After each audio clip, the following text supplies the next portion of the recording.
एक बार एक पेड़ के नीचे दो शराबी टुन्नू और मोहन रात के समय शराब पी रहे थे। वो दोनों इस बात से अनजान थे कि जिस पेड़ के नीचे बैठकर वो शराब पी रहे हैं उस पर एक चुड़ैल भी बैठी है। टुन्नू मोहन से बोलता है, भैया कुछ भी हो, आप दारू बहुत बढ़िया लाते हो, पीते ही आनंद आ जाता है, आत्मा तृप्त हो गई। भैया फ्री का हो तो पानी भी अच्छा लगता है, अब मैं फ्री में शराब पिला रहा हूँ तो अच्छा क्यों नहीं लगेगा। पियो पियो फ्री का और मजे लो। मोहन को हंसते देख टुन्नू को गुस्सा आ जाता है और वो मोहन से बोलता है, बड़े एहसान फरामोश हो तुम मोहन। पहले मेरे आगे पीछे घूमते थे, जब मेरे पास पैसे थे, अब जरा सा 2 दिन शराब पिलानी पड़ रही है तो सुना रहे हो। जाओ, मैं नहीं पीता तुम्हारे साथ। ऐसा कहकर टुन्नू वहाँ से चला जाता है। मोहन हंसने लगता है और बोलता है, जाओ भाई जाओ, तुम्हारी मर्जी, अब जो सच है मैं तो बोलूंगा ही ना। फिर मोहन वहाँ बैठकर अकेले ही शराब पीने लग जाता है और शराब पीकर खाली बोतलें वहीं छोड़ देता है। उसके जाने के बाद चुड़ैल पेड़ से नीचे उतरती है और बोतलों को देखती है। ये दोनों इन बोतलों में से क्या पी रहे थे? पीला पीला बहुत ही मजेदार चीज थी लगता है। ऐसा कहकर चुड़ैल खाली बोतल को ही मुंह से लगा लेती है और जो थोड़ी बहुत शराब बोतलों में बच जाती है उसको पी जाती है। वाह, मजा आ गया, इसको पीते ही दिमाग घूम गया, चक्कर से आ रहे हैं और मन कर रहा है पीने का। चुड़ैल और शराब पीने के लिए ढूंढने लगती है। तभी वहाँ एक ट्रक के पास ड्राइवर अपने हेल्पर से बोलता है, ओए राजू, ट्रक की शराब चेक कर लियो, कहीं पता चले रास्ते में ही गड्डी खड़ी हो जाए। उस्ताद जी आप भी ना जब देखो मजाक करते रहते हो, ऐसा बोलो ना कि डीजल चेक कर ले। उन दोनों की बात चुड़ैल सुन रही होती है। लगता है इस शराब का नाम डीजल है। ऐसा कहकर चुड़ैल ट्रक में भरा डीजल पीने लगती है और डीजल पीने के बाद बोलती है, इसका स्वाद तो उन दोनों की शराब से भी अच्छा है और मुझे चक्कर भी नहीं आ रहे, आज से मैं यही शराब पीऊंगी। फिर चुड़ैल वहाँ से चली जाती है और फिर जब भी उसे डीजल पीने का मन करता वो किसी न किसी ट्रक में से डीजल निकाल कर पी लेती। और इधर अपने ट्रक से रोज हो रही डीजल चोरी से ट्रक मालिक भी परेशान थे। क्या करे मोंटू भाई, अपने ट्रक से तो रोज डीजल चोरी हो रहा है, ऐसा कब तक चलेगा? ऐसे तो हम बहुत ही नुकसान में आ जाएंगे। हाँ सही कह रहे हो सनी भाई, लेकिन हम कर भी क्या सकते हैं जब तक हमें पता न चले कि ये चोरी कौन कर रहा है। लेकिन भैया हम हाथ पर हाथ धरकर तो नहीं बैठ सकते, हमें कुछ ना कुछ तो करना होगा।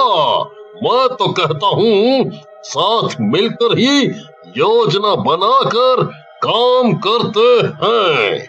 लेकिन उस मीटिंग में कोई योजना नहीं बन पाती और मीटिंग खत्म हो जाती है। और कुछ दिनों बाद एक रात चुड़ैल चुप कर ट्रक का डीजल पी रही होती है। तभी ट्रक का मालिक उसे पीछे से बोलता है, ए औरत, कौन है तू और मेरे ट्रक से डीजल क्यों चुरा रही है?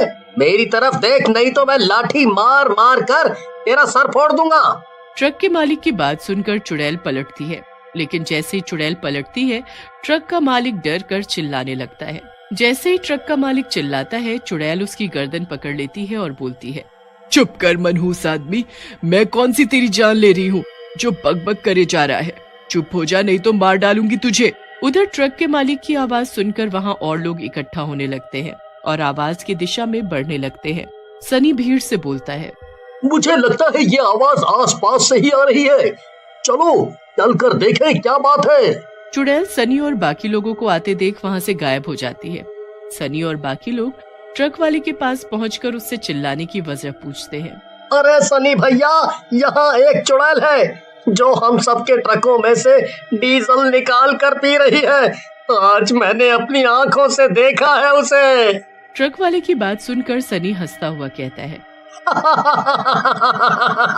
क्या बात कर रहे हो भैया, भला चुड़ैल भी कहीं डीजल पीती है? लगता है आपने भी सुबह सुबह चढ़ा रखी है। अब थोड़ा आराम। सनी को हंसता देख ट्रक वाले को भी गुस्सा आ जाता है और वो बोलता है, मैं कोई झूठ नहीं बोल रहा। अगर तुम्हें मेरी बात पर यकीन करना है तो करो, नहीं तो तुम्हारी मर्जी। ऐसा कहकर ट्रक वाला वहाँ से चला जाता है। सनी और बाकी के ट्रक वाले भी वहाँ से चले जाते हैं। उधर चुड़ैल भी इतनी भीड़ देखकर घबरा जाती है। लगता है यहाँ लोगों को मुझ पर शक हो गया है। मुझे अपनी प्यास बुझाने के लिए कुछ और करना होगा। ऐसा कहकर चुड़ैल उस जगह से दूसरी जगह पर चली जाती है। वहाँ काफी सारे ट्रक खड़े होते हैं। ये सही जगह मिल गई है मुझे। यहाँ तो चारों तरफ ट्रक ही ट्रक है। यहाँ मैं अपनी डीजल की प्यास बुझा पाऊंगी और किसी को कुछ पता भी नहीं चलेगा। अब मैं यहीं रहूंगी। इस तरह चुड़ैल वहीं पास के एक पेड़ पर अपना घर बना लेती है और रात होने का इंतजार करने लगती है। रात में चुड़ैल डीजल पीने की फिराक में एक ट्रक के पास जाती है। वाह, कितना बड़ा ट्रक है। इसमें तो डीजल भी बहुत आता होगा। चलो पीकर देखती हूँ। और जब उसका पेट भर जाता है तो वो बोलती है, क्या मजेदार और बढ़िया डीजल है। पीकर मजा ही आ गया। आज बहुत दिनों बाद इतना सारा डीजल पिया है।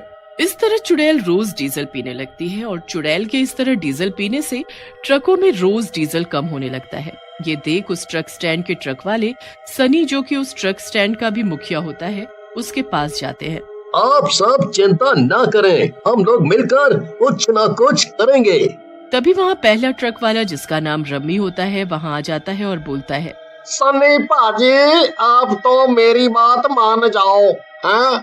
मैं अभी भी कह रहा हूँ ये सब चुड़ैल का किया धरा है। रमी भाई, आप भी क्या बात बोल रहे हो? कहीं चुड़ैल भी डीजल पीती है? वैसे भी इन चुड़ैलों और भूत प्रेत में मैं विश्वास नहीं करता। ठीक है, आप विश्वास नहीं करते ना, कोई गल नहीं। आज रात आप सब लोग मेरे साथ रहो, मैं आप सबको चुड़ैल दिखाऊंगा।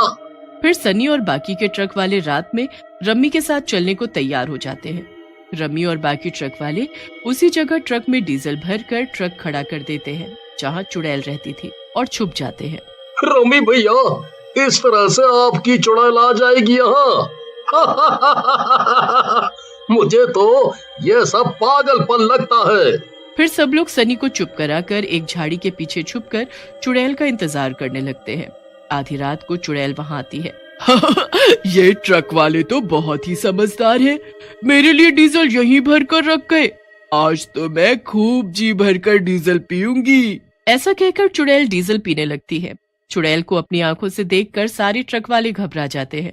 सही कह रहे थे रमी भैया, ये तो सचमुच की चुड़ैल है। मैंने तो कभी ऐसी भयानक चुड़ैल नहीं देखी, लेकिन ये ऐसे डीजल क्यों पी रही है? सनी भाई, आप एक काम करो, वहाँ चले जाओ और पूछ कर आ जाओ कि वो डीजल क्यों पी रही है। शायद आपका खून पीने के बाद वो डीजल पीना बंद कर दे। रमी की बात सुनकर सनी चुप हो जाता है, लेकिन एक ट्रक वाला हिम्मत करके एक जाल लेकर आता है और बोलता है, क्यों ना भाइयों, हम इस चुड़ैल के ऊपर ये जाल डाल दें। हाँ जी, एक बार ये जाल में फंस जाएगी तो हम इसे पकड़ लेंगे। ट्रक वाले की बात सबको ठीक लगती है और वो सब पीछे से जाकर चुड़ैल के ऊपर जाल डाल देते हैं। चुड़ैल जाल में फंस जाती है। ये किसने जाल डाला मेरे ऊपर? छोड़ दो मुझे, नहीं तो मैं खून पी जाऊंगी उसका। छोड़ो मुझे। तब तक सनी, रमी और बाकी के ट्रक वाले झाड़ियों से बाहर आ जाते हैं और चुड़ैल को बोलते हैं, इस जाल से कैसे बाहर आओगी चुड़ैल जी? ये बहुत मजबूत जाल है, इससे तो व्हेल मछली भी बाहर नहीं आ सकती। रमी की बात सुनकर चुड़ैल को और गुस्सा आ जाता है और वो जाल को काटने लगती है। ये देख सारे घबरा जाते हैं, लेकिन इससे पहले कोई कुछ करता चुड़ैल जाल काट कर बाहर आ जाती है और बोलती है, तुम लोगों ने मुझे क्या समझा? अरे मैं चुड़ैल हूँ, ऐसे आल जाल मैंने बहुत देखे हैं, समझे? अब तुम लोगों को मैं मजा चखाती हूँ। ऐसा कहकर चुड़ैल हंसते हुए उन लोगों की तरफ बढ़ने लगती है, लेकिन शायद ट्रक वालों की किस्मत बहुत अच्छी थी। उसी समय वहाँ एक शराबी आ जाता है जो कि बीड़ी पीने के लिए माचिस जलाता है और जलती तिल्ली चुड़ैल की तरफ उछालता है। तिल्ली चुड़ैल के मुंह में चली जाती है। उधर चुड़ैल डीजल पीने की वजह से जलने लगती है। बचाओ मुझे, कोई तो बचाओ। थोड़ी देर में वो पूरी तरह जल जाती। एक राज्य बहालगढ़ में बाहुबली नाम के राजा का राज था। बाहुबली बहुत ही वीर थे। दूर दूर तक उनके मुकाबले में कोई राजा नहीं था। उनकी पुत्री राजकुमारी रूपमती बहुत ही सुंदर थी। बाहुबली की लाख कोशिशों के बावजूद रूपमती का विवाह नहीं हो पा रहा था, जिसकी वजह से बाहुबली बहुत दुखी रहते थे। एक दिन राजा बाहुबली अपनी पत्नी भानुमति के साथ बैठे रूपमती के बारे में बातें कर रहे होते हैं। भानुमति, मैं बहुत ही दुखी हूँ।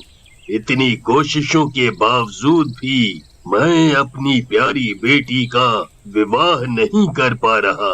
महाराज, आप इतना दुखी मत हो। हमारी बेटी इतनी सुंदर और काबिल है, उसे कोई न कोई लायक राजकुमार मिल ही जाएगा। तभी वहाँ रूपमती आ जाती है और मुस्कुराते हुए बोलती है, पिताजी, आप दोनों तो फिजूल में मेरी चिंता करते हो, और अभी तो मैं छोटी हूँ, और वैसे भी मुझे लड़का चाहिए जो कि मेरे पिताजी के समान वीर और गुणी हो। क्या पिताजी जैसा? बेटी, तेरे पिताजी जैसा तो पूरे संसार में एक भी वीर नहीं है। अगर अपने पिताजी से तुलना करेगी तो तेरा विवाह कभी नहीं हो पाएगा। तभी वहाँ राज्य के पुरोहित आते हैं और बोलते हैं, महारानी सही कह रही हैं। हमारे महाराज बाहुबली जैसा वीर कहाँ होगा, लेकिन हम उसे ढूंढ तो सकते हैं ना। पुरोहित जी, यूं पहेलियां ना बुझाओ और सीधी बात करो। क्या कहना चाहते हो? सही कह रहे हो पुरोहित जी, हम ऐसा ही करते हैं और सारे राजाओं और प्रजा में राजकुमारी के स्वयंवर की घोषणा करवा देते हैं। फिर बाहुबली सारे संसार के राजाओं को निमंत्रण भेज देते हैं। उधर एक दिन राजकुमारी रूपमती जंगल में शिकार के लिए जाती है। शैतान राजकुमारी को देखकर हैरान रह जाता है। अरे वाह, इतनी सुंदर लड़की है ये।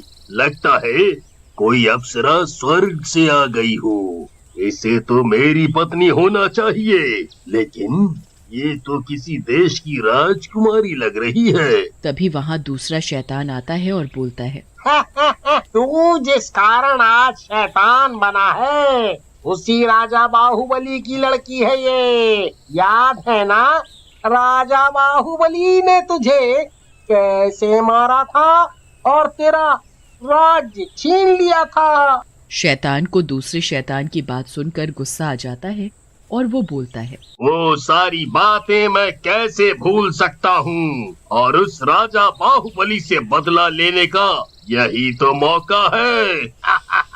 अब तू देख मैं क्या करता हूँ। ऐसा कहकर शैतान एक सुंदर राजकुमार का वेश बदलता है और रूपमती के पास पहुँच जाता है। रूपमती भी इतने सुंदर राजकुमार को देखकर हैरान रह जाती है और बोलती है, कौन हो तुम और यहाँ क्या कर रहे हो? जानते हो ना, ये हमारे राज्य की सीमा है। जी राजकुमारी जी, मैं जानता हूँ। मेरा नाम विक्रम है और मैं कुंडल देश का राजकुमार हूँ।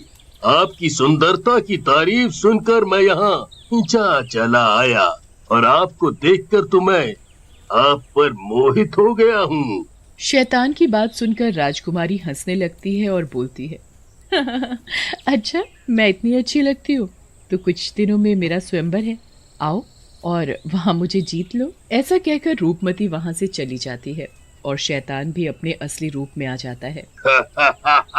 तुझे तो मैं जीतूंगा ही राजकुमारी। तेरे पाप से मुझे बदला जो लेना है। फिर धीरे धीरे स्वयंवर का दिन आ जाता है। उसी राज्य में रहने वाला एक सैनिक जिसका नाम सूर्य सिंह होता है, वह स्वयंवर प्रतियोगिता में पहले नंबर पर आता है। तभी वहाँ शैतान विक्रम के रूप में आ जाता है और अपनी जादुई शक्तियों से सूर्य सिंह को हरा देता है। तुम हार चुके हो सैनिक, और अब स्वयंवर के अनुसार राजकुमारी का विवाह मुझसे होगा। रूपमती भी मन ही मन विक्रम के जीतने से खुश हो जाती है। फिर राजा बाहुबली रूपमती और विक्रम का विवाह करवा देते हैं। विवाह होते ही विक्रम अपने असली शैतानी रूप में आ जाता है और बोलता है, बाहुबली, मैं कोई राजकुमार विक्रम नहीं हूँ, बल्कि शैतान हूँ, जिसको तूने मारकर का राज्य छीन लिया था। अब मेरा बदला पूरा हुआ। तेरी बेटी अब मेरी पत्नी बन चुकी है। दुष्ट शैतान, मैं तुझे छोड़ूंगा नहीं। तू मेरा कुछ नहीं कर सकता। अब तेरे किए का दंड तेरी बेटी भुगतेगी। इससे पहले कोई कुछ करता, शैतान राजकुमारी को लेकर वहां से गायब हो जाता है। राजा बाहुबली राजकुमारी को बहुत ढूंढते हैं, लेकिन उन्हें राजकुमारी कहीं नहीं मिलती। तभी वहां सूर्य सिंह आता है और उन्हें बोलता है, महाराज, आप ऐसे परेशान ना हो और मुझे आज्ञा दें। मैं उस शैतान को ढूंढकर राजकुमारी जी को वापस लेकर आऊंगा। अगर तुम ऐसा कर पाए सूर्य सिंह, तो ये पूरा राज्य मैं तुम्हें दे दूंगा। महाराज, मैं इस राज्य का क्या करूंगा? मैं तो आपका एक छोटा सा सैनिक हूँ। मैं अपने कर्तव्य का पालन कर रहा हूँ। फिर सूर्य सिंह जंगल की ओर जाता है और राजकुमारी को ढूंढने लगता है। कई दिनों तक ढूंढने पर भी उसे राजकुमारी का पता नहीं चलता। भगवान, मेरी मदद करो। मैं महाराज को वचन देकर आया हूँ कि राजकुमारी को उस शैतान से छुड़ा कर लाऊंगा, लेकिन मुझे तो अब तक उस शैतान की खबर तक नहीं मिली है कि वो राजकुमारी को लेकर कहाँ गया है। तभी सूर्य सिंह को पहाड़ के पास कुछ इंसानी हड्डियां दिखती हैं। वो उन हड्डियों का पीछा करने लगता है। वो हड्डियां एक गुफा के पास जाकर खत्म हो जाती हैं। सूर्य सिंह को कुछ शक होता है और वो वहीं पर छुप जाता है। हो ना हो, इस गुफा में ही वो शैतान छुपा है और राजकुमारी भी यहाँ है। मुझे यहीं रुककर इस गुफा के खुलने का इंतजार करना चाहिए। कई घंटों के इंतजार के बाद गुफा का दरवाजा खुलता है और उससे शैतान निकलता है। शैतान के जाते ही सूर्य सिंह गुफा के अंदर चला जाता है। अंदर जंजीरों में कैद राजकुमारी रूपमती उसे दिखती है। रूपमती बेहोश होती है। राजकुमारी जी, मैं सूर्य सिंह हूँ, आपका सैनिक। आंखें खोलिए, मैं आपको इस दुष्ट की कैद से आजाद कराने आया हूँ। सूर्य सिंह के बोलने पर रूपमती अपनी आंखें खोलती है और बोलती है, सूर्य सिंह, तुम यहाँ से चले जाओ। ये शैतान बहुत ताकतवर है। ये इंसानों को मारकर कहा जाता है। तुम इससे नहीं जीत पाओगे। तुम यहाँ से चले जाओ। इस पर किसी भी वार का कोई असर नहीं होता। इसके शरीर में इसकी जान नहीं है। मैंने महाराज बाहुबली को वचन दिया है, राजकुमारी को मैं जिंदा लाऊंगा और मैं अपना वचन कभी नहीं तोड़ता, चाहे मेरे प्राण चले जाएं। अब तो मैं आपको आजाद करा कर ही जाऊंगा। आप पता करो कि इसकी जान कहाँ है। तभी गुफा के दरवाजे पर आवाज होती है। सूर्य सिंह गुफा में ही छिप जाता है। शैतान अंदर आ जाता है। राजकुमारी किससे बात कर रही थी? हाँ? लगता है अकेले रहते रहते पागल हो गई हो, अपने आप से बातें करने लगी हो। इस अंधेरी गुफा के अंदर तो कोई भी पागल हो जाएगा। और कितनी बदबू है यहाँ। अभी तो मैं कह रहा हूँ, मुझे अपना पति मान लो और इस गुफा से आजाद हो जाओ, लेकिन तुम मेरी बात ही नहीं सुनती। पहले तुम्हें मुझे आजाद करना होगा, तभी मैं इस बारे में कुछ विचार कर सकती हूँ। मुझे इन जंजीरों से आजाद करो। लगता है तुम मुझे पसंद करने लगी हो। इस दिन का ही तो मैं इंतजार कर रहा था। ऐसा कहकर शैतान रूपमती को जंजीरों से आजाद कर देता है और वहाँ से चला जाता है। उसके बाद कई दिनों तक यही सिलसिला चलता रहता है। एक दिन रूपमती शैतान के पास जाती है और उससे बोलती है, शैतान जी, एक बात बताओ, अगर किसी दिन आपको कोई मार गया तो? आप यहाँ अकेले रहते हो और मेरे पिताजी यहाँ के राजा हैं। आपको डर नहीं लगता? मेरी प्यारी राजकुमारी, मुझे कोई नहीं मार सकता, क्योंकि मेरी जान गुफा के बाहर लटके पिंजरे में बैठे कबूतर में है। जब तक कोई उस कबूतर को नहीं मारेगा, मुझे भी कोई नहीं मार पाएगा। ऐसा सुनकर सूर्य सिंह बाहर आ जाता है और बोलता है, दुष्ट शैतान, अच्छा हुआ तूने अपनी मौत का राज खुद ही बता दिया। अब मैं तुझे जिंदा नहीं छोड़ूंगा और तुझसे तो मुझे स्वयंवर का बदला भी लेना है। तूने मुझे धोखे से जो हराया था। राजकुमारी, तुमने मेरे साथ धोखा किया। मैं तुम्हें जिंदा नहीं छोड़ूंगा, मैं दोनों को मार डालूंगा। लेकिन तब तक सूर्य सिंह उस कबूतर को पकड़कर उसकी गर्दन तोड़ देता है। गर्दन टूटते ही शैतान की भी मौत हो जाती है। फिर सूर्य सिंह राजकुमारी को लेकर बाहुबली के पास पहुंचता है। फिर महाराज बाहुबली सूर्य सिंह और राजकुमारी रूपमती का विवाह